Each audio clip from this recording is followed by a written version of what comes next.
Alien life को लेकर वैज्ञानिकों का नया दावा। रॉक प्लैनेट्स पर संभव है एलियन की मौजूदगी। वैज्ञानिकों द्वारा तैयार किए गए गणितीय मॉडल के अनुसार दुष्ट ग्रह के कॉस्मिक रेडिएशन और गुरुत्वाकर्षण प्रभाव पानी और वातावरण की मौजूदगी के लिए पर्याप्त ऊष्मा उत्पन्न करते हैं। हालांकि पानी की मात्रा पृथ्वी की तुलना में बहुत कम होगी, लेकिन ये एलियन जीवन की दिशा में पहला कदम हो सकता है।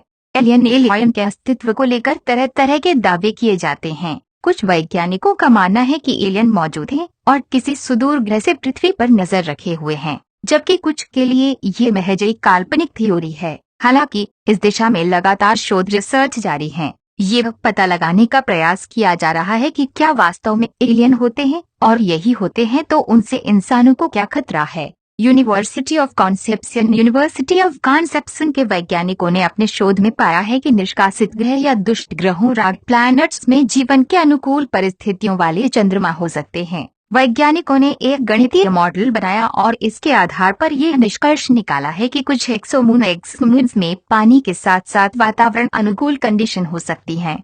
क्या होते हैं रॉक प्लैनेट्स?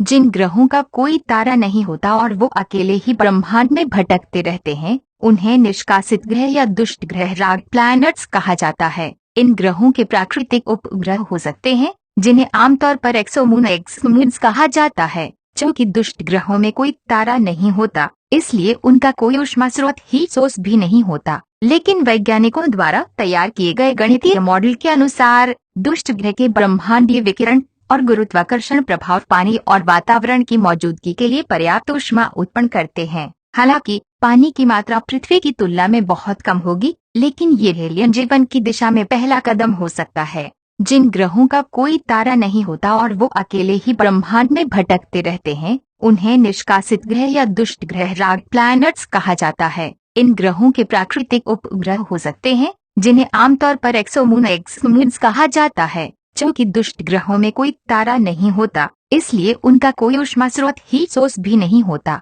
लेकिन वैज्ञानिकों द्वारा तैयार किए गए गणितीय मॉडल के अनुसार दुष्ट ग्रह के ब्रह्मांडीय विकिरण और गुरुत्वाकर्षण प्रभाव पानी और वातावरण की मौजूदगी के लिए पर्याप्त ऊष्मा उत्पन्न करते हैं। हालांकि पानी की मात्रा पृथ्वी की तुलना में बहुत कम होगी, लेकिन ये एलियन जीवन की दिशा में पहला कदम हो सकता है।